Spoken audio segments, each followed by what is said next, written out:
morning, everybody. Good morning. Some days I embrace technology. Other days, not so much. On the days that I can have a Zoom meeting and manage to make both the audio and the visual work at the same time, I'm a technological genius.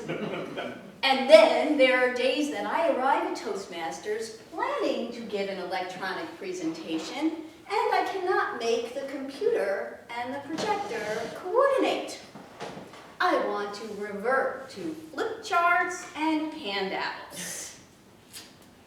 Larry, my husband, although he is king and genius of the TV remote control, has no other technology skills whatsoever.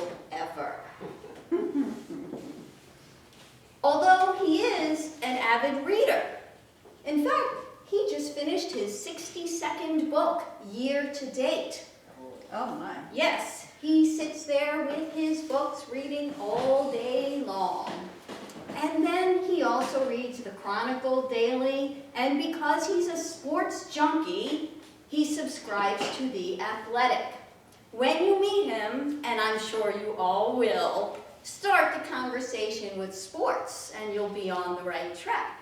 You could go with professional sports, basketball, baseball, football, but you can even try the more obscure. He's glued to the television for women's collegiate softball.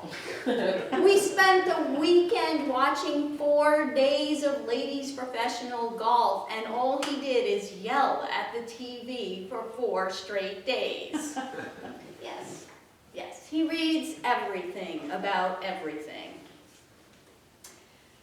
6 years ago, he retired, and his book pile, those pages started to grow. I decided I was going to get him an iPad for his birthday.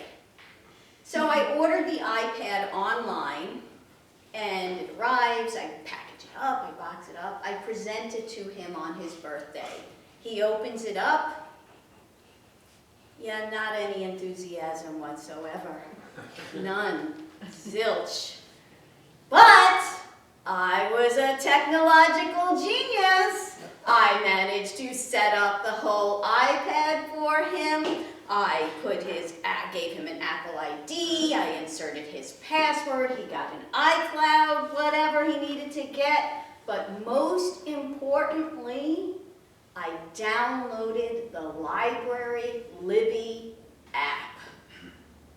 I have been trying to get that guy to reduce, my goal was to try to stop our outflow of cash, of him purchasing books, and reduce that fuel load next to his bedside table, which is growing as tall as me. Not saying much, I know, but, you know, it doesn't stop. So I thought, I'll get him the iPad, he'll start using electronic books, and that'll be it. It was a slow transition.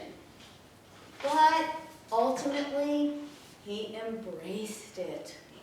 We no longer have that cash flow outgoing. The book pile has dwindled. Now, that iPad is attached to his hip. He cannot go any place without that thing. In fact, he pops it in his backpack and takes it on his hikes, where he can stop by the river mid-hike and open his iPad and read. It's wonderful. Well, until a few months ago. He's now had that iPad for 6 years. And I'm sitting in my office trying to work, and he's complaining, "The iPad, I can't do it. It's frozen. This won't work. I can't make this to happen. It's not happening." And I said, "I'm trying to work here." And then we go to Europe, and I have to listen to this rant for 2 straight weeks. When he can on the airplane, nothing's happening. I can't do it. And he doesn't sleep.